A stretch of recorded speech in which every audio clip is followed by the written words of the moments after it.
Welcome, today in front of me EMPORIA Smart 4 and I'll show you how to activate Hey Google option on this device.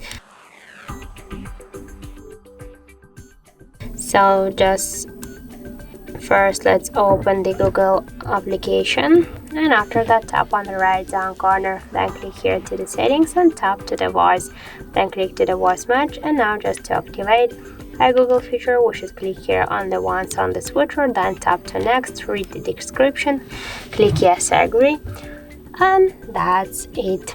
Then just tap here to continue. And now we should also add our voice model here, so that's why here say okay Google,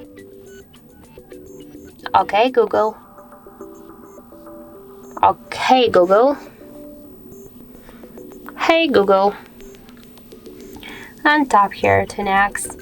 After that just click here to finish, and now when we'll say hey Google, okay Google, we can see that this feature is successfully activated. So that's it. Thank you for watching, and if you find this video helpful, don't forget to leave a like, comment and to subscribe our channel.